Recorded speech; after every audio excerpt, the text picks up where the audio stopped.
My mother said, "I'm bringing my new boyfriend to Dad's funeral. You'll be nice to him." I agreed. Of course I will. What she didn't know was that I'd invited Dad's mistress from 30 years ago. The reception turned into chaos. Nobody at that church will ever forget. The woman walked into St. Augustine's reception hall at 2:47 p.m., wearing a black dress that was both respectful and elegant, carrying a manila folder under her arm like she was attending a business meeting instead of a funeral. My mother was standing near the buffet table with her boyfriend Trevor, a man she'd been dating for exactly 5 weeks, laughing at something he'd said, while my father's casket sat in the adjacent room, surrounded by flowers and framed photos from a 43-year marriage. The woman walked directly to me, extended her hand, and said her name was Vivian Ashford. I shook her hand and watched my mother's face across the room transform from casual happiness to confusion to recognition to absolute horror. Vivian smiled at me with sad, knowing eyes and said, "Your father was a complicated man, but he loved you very much." My mother dropped her wine glass. The sound of shattering crystal made everyone in the reception hall turn and stare. Trevor asked if she was okay. My mother was staring at Vivian like she'd seen a ghost. In a way, she had. My father had died 6 days earlier from complications related to stage 4 pancreatic cancer. The diagnosis came in January. The prognosis was 6 months. He made it 8. I'd been his primary caretaker during those final months, while my mother maintained what she called necessary emotional distance. She visited the hospice facility twice a week for exactly 90 minutes each visit, usually during mealtime so she could avoid extended conversation. I was there every day after work, sitting beside his bed, reading to him, playing music he liked, helping nurses with basic care tasks. My father and I had never been particularly close. He was a distant man, focused on his career as a civil engineer, more comfortable with blueprints than emotions. But watching someone die changes things. You either show up or you don't. I showed up. My mother, increasingly, did not. The week before he died, she told me she'd met someone, a man named Trevor fucking whoever, who she'd connected with at her book club. She was excited, almost giddy, describing how Trevor made her feel young again, how he appreciated her in ways my father never had. I asked if she thought the timing was appropriate given that her husband was actively dying. She said my father had checked out of their marriage years ago, and she deserved happiness too. I didn't argue. There was no point. The funeral was scheduled for Saturday, 4 days after my father's death. My mother insisted on planning everything herself despite having zero interest in the actual memorial aspect. She hired an event coordinator, a woman named Courtney Simmons, who specialized in upscale funerals and had a portfolio that looked more like wedding planning than grief management. Courtney had 12 years of experience in bereavement services and treated the funeral like a social event that needed proper staging. My mother selected expensive flowers, a premium casket, a reception menu with past hors d'oeuvres, and an open bar. She invited over 200 people, many of whom barely knew my father. When I suggested we keep it smaller and more intimate, she said funerals were for the living and she wanted to do it properly. What she meant was, she wanted to be seen, to perform grief for an audience, to receive sympathy and attention while wearing designer black and tasteful pearls. The morning of the funeral, she called me at 7:30 a.m. to inform me that Trevor would be attending as her guest. I was standing in my kitchen drinking coffee, still processing the fact that I'd have to bury my father in 6 hours. She said she needed support during this difficult time, and Trevor had offered to be there for her. I asked if she thought bringing her boyfriend to her husband's funeral might be perceived as disrespectful. She said anyone who judged her clearly didn't understand the complexity of her relationship with my father. I asked what complexity she meant. She hung up. I'd been cleaning out my father's home office 3 days before he died when I found the letters. They were hidden in a locked drawer in his desk, the key taped to the underside of his favorite lamp. The letters spanned from 1991 to 1994, written in elegant handwriting on cream-colored stationery. They were love letters, passionate and detailed, from a woman named Vivian. The letters described a relationship that had lasted 3 years, meetings in hotels, weekends away, plans for a future they never pursued. Vivian wrote about loving my father completely while understanding he'd never leave his family. She wrote about the impossibility of their situation and the beauty they found despite it. The last letter, dated August 1994, explained that she was ending things because she'd met someone else who could give her the life she deserved. She thanked my father for the happiness they'd shared and wished him well. The letter ended with a single line: "I will always love the man you were with me, even if I can never have him." I read all 37 letters sitting on the floor of my father's office, my hands shaking, trying to reconcile this passionate secret life with the distant, reserved man I'd known my whole life. I'd asked my father about the letters 2 days before he died. He was heavily medicated, drifting in and out of consciousness. But when I mentioned Vivian's name, his eyes opened fully for the first time in days. I showed him one of the letters. He stared at it for a long moment, then looked at me with an expression I'd never seen before. Regret, maybe. Or relief that the secret was finally out. He tried to speak, but couldn't manage more than whispers. I leaned close. He said 3 things. First, that Vivian was the love of his life. Second, that leaving her was the biggest mistake he'd ever made. Third, that he stayed with my mother out of obligation and fear, not love, and he'd been miserable for 30 years because of it. Then he closed his eyes and slipped back into unconsciousness. He died 41 hours later without waking up again. Those were the last coherent words my father ever spoke, and they rewrote everything I thought I knew about my parents' marriage. My mother had spent my entire childhood presenting their relationship as solid, traditional, successful. She'd built her identity around being a devoted wife to a successful engineer. But my father had been in love with someone else the entire time, going through motions, trapped in a marriage he didn't want, but didn't have the courage to leave. If you are enjoying this story already, please subscribe to see more stories like this. I found Vivian's current contact information through LinkedIn.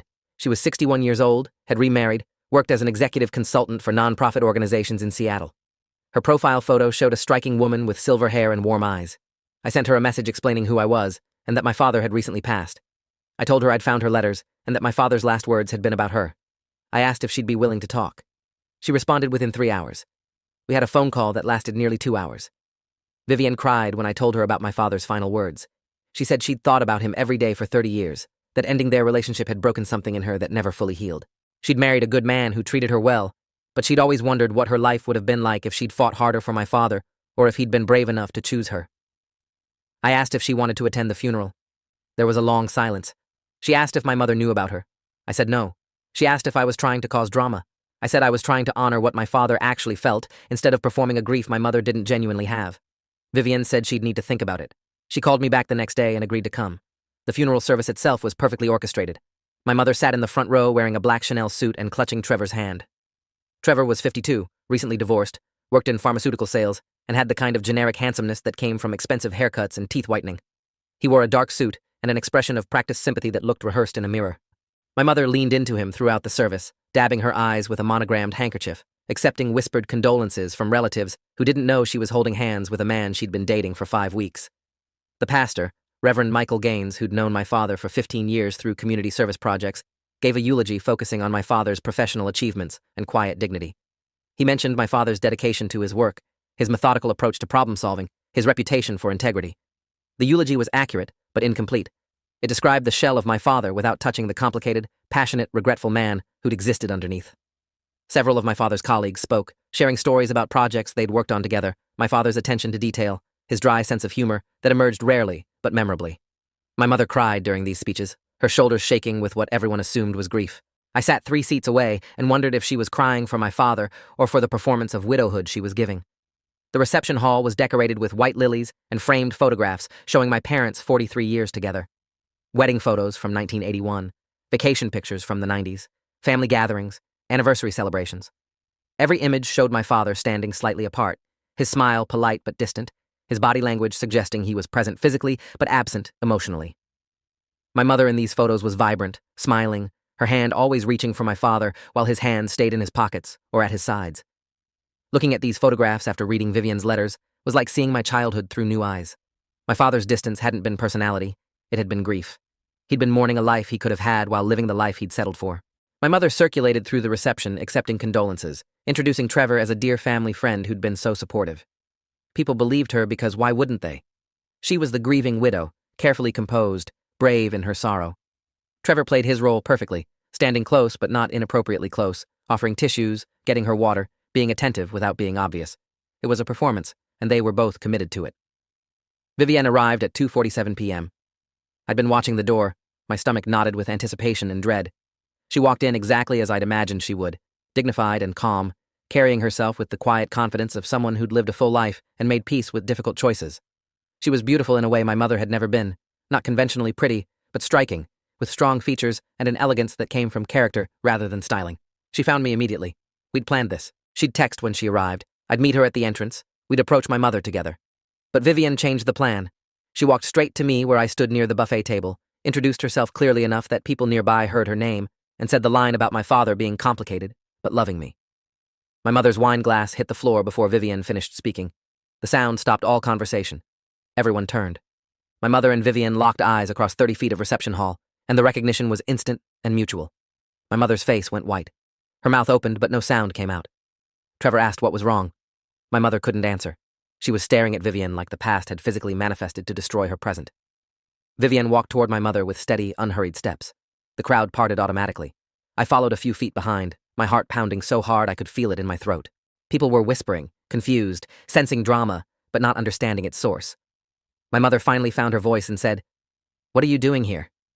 Vivian stopped 3 feet away and said, "I'm here to pay my respects to a man I loved very much."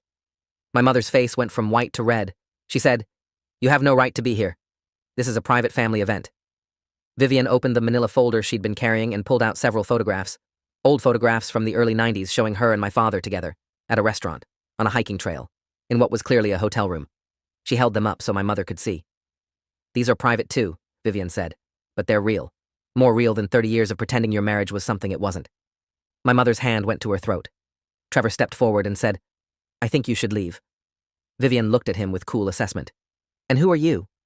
Trevor said he was supporting a grieving widow. Vivian laughed, sharp and bitter. "Grieving? She's been dating you for what, a month? While her husband was dying? Tell me more about grief." The room had gone completely silent. Over 100 people watching this confrontation unfold, straining to hear every word. My Aunt Lorraine, my mother's older sister, pushed through the crowd, demanding to know what was happening. My mother said, "This woman is trying to ruin everything." Vivian turned to Lorraine and said, "I'm Vivian Ashford. I had a relationship with your brother-in-law from 1991 to 1994. He told his son that I was the love of his life 2 days before he died.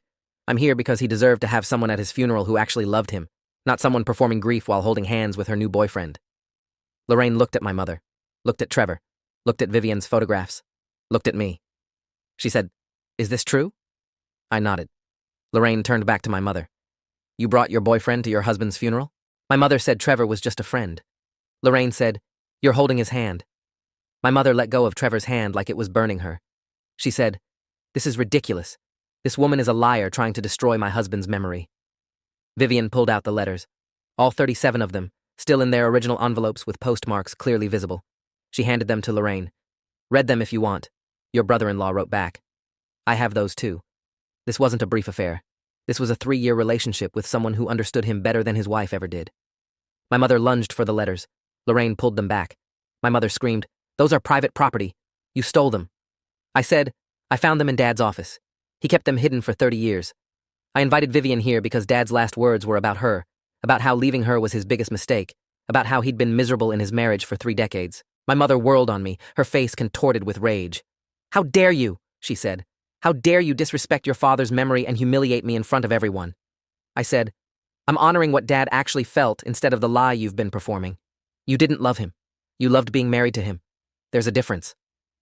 My mother slapped me. The crack echoed through the silent hall. Trevor grabbed my mother's arm and said, "Let's go outside and calm down." My mother yanked her arm away and screamed at Vivian, "You're a homewrecker and a whore and you have no right to be here." Vivian didn't flinch. She said, "I ended our relationship 30 years ago because I refused to be the other woman forever. Your husband stayed with you out of obligation, not love. You knew it. He knew it. Everyone who knew you both probably knew it.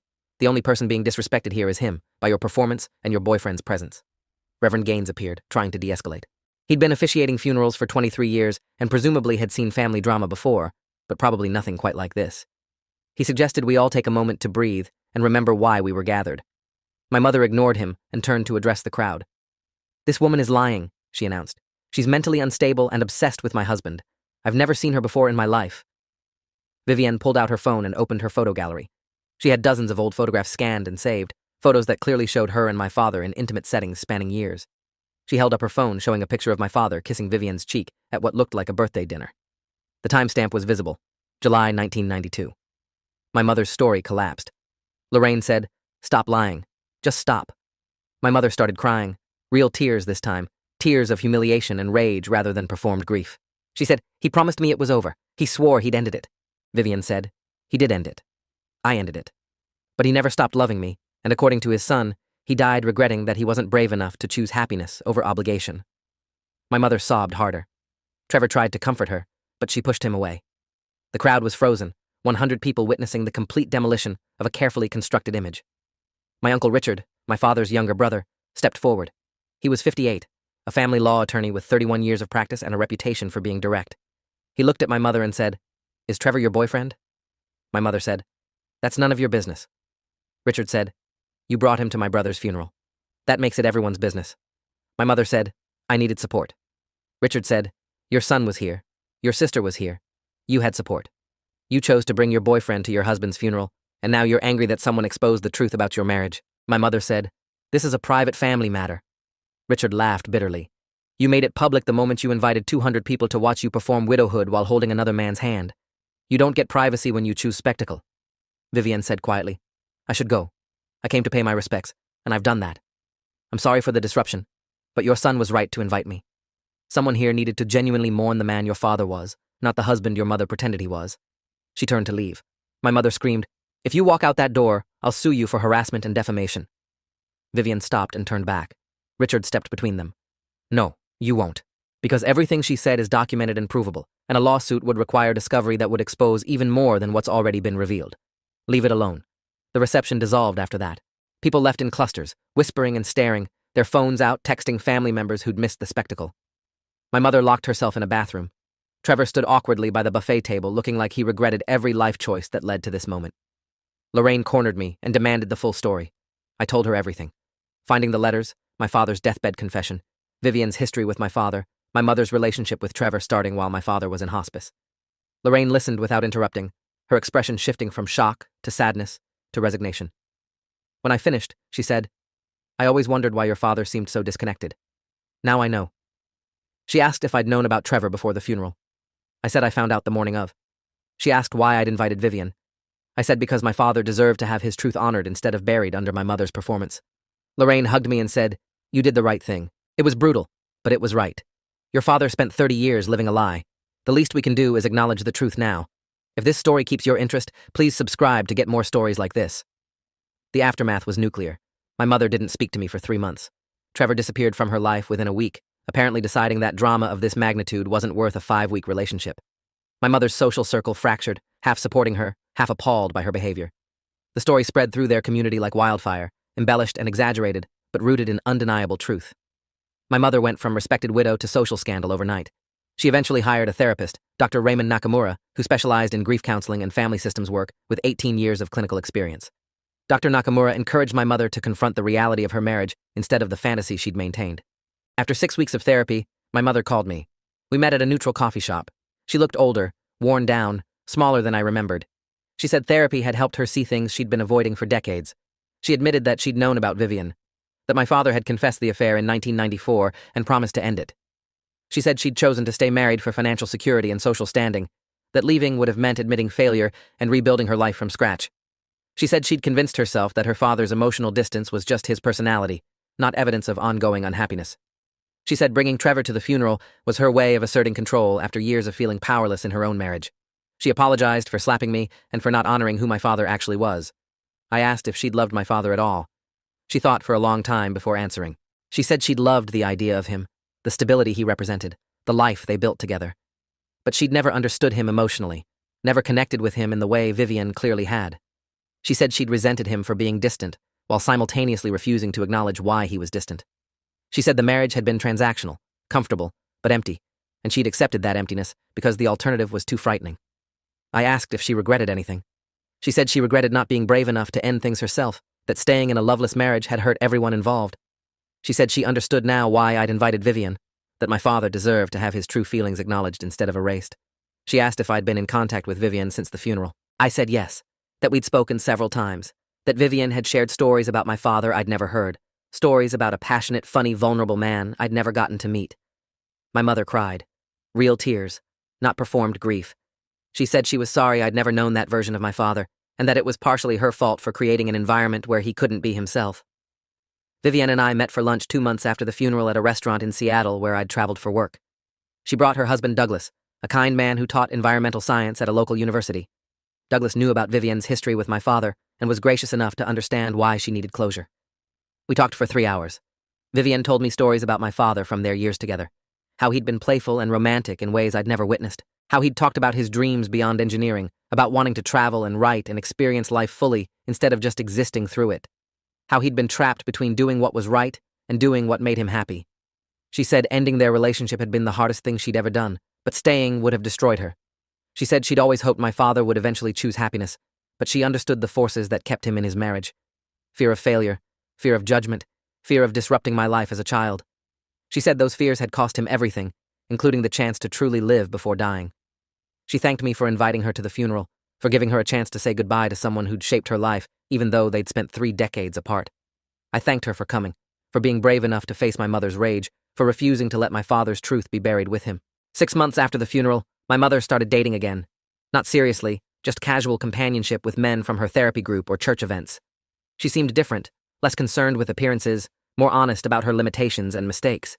She sold the house she'd shared with my father, the house that had never been a home for him, and moved into a small condo downtown. She said she needed a fresh start somewhere that wasn't haunted by decades of pretending. She asked if we could have regular lunches, if we could rebuild our relationship on honesty instead of performance. I agreed. Our lunches were awkward at first, both of us navigating new dynamics, learning to be truthful instead of polite. But slowly, something genuine emerged. My mother talked about her regrets, about the life she'd wasted maintaining an image instead of pursuing actual happiness. I talked about my anger, about feeling betrayed by both parents for different reasons, about grieving a father I'd never really known. We didn't fix everything. Some damage is permanent, but we found a way forward that felt real instead of performed. The letters from Vivian are in a safe deposit box now, along with my father's responses that Vivian gave me. They're a record of who my father actually was when he was allowed to be himself. I read them sometimes when I need to remember that people are more complicated than the roles they're forced to play. My father wasn't just a distant engineer going through motions. He was a man who loved deeply, regretted profoundly, and died wishing he'd been braver. My mother wasn't just a shallow social climber performing widowhood. She was a woman trapped in her own fears, choosing security over happiness, paying for that choice with decades of emptiness. Vivian wasn't a homewrecker or a villain. She was someone who loved my father enough to let him go when staying became impossible. Everyone involved made choices, some brave, some cowardly, all consequential. The funeral chaos wasn't about revenge. It was about refusing to let my father's death become another performance in my mother's carefully managed life. It was about honoring who he actually was instead of who he was supposed to be. I think about that reception hall sometimes, the moment Vivian walked in and 30 years of carefully maintained lies collapsed in minutes, the shock on my mother's face, the photographs proving what she'd denied, the crowd witnessing the destruction of a facade they'd believed for decades. It was brutal. It was necessary. My father had spent his entire adult life living a lie, performing a role, dying with regrets that crushed him, even as cancer destroyed his body. The least I could do was make sure his truth survived him. People talk about respecting the dead, about not speaking ill of those who can't defend themselves. But sometimes respecting the dead means telling the truth they were too afraid to tell themselves. My father loved Vivian. He regretted leaving her. He died unhappy in a marriage he'd stayed in out of obligation. Those facts deserve to be known, deserve to be acknowledged, deserve to matter more than my mother's carefully constructed image as the devoted wife. The chaos at that church will be remembered by everyone who witnessed it. The story has been retold countless times, embellished and modified, but always returning to the core truth. A man died. His mistress from 30 years ago attended his funeral. His widow brought her new boyfriend. The truth exploded in front of 200 witnesses. Lives were changed. Facades were destroyed. Honesty, however brutal, won. I don't regret inviting Vivian. I don't regret exposing my mother's performance. I don't regret the chaos. Because my father deserved better than being mourned by people who never really knew him while being forgotten by the one person who did. Vivienne gave him that. I gave him that. And the chaos that followed was just the sound of truth, finally, loudly, undeniably being heard. Thanks for watching till the end. Make sure to subscribe and like to not miss the next story.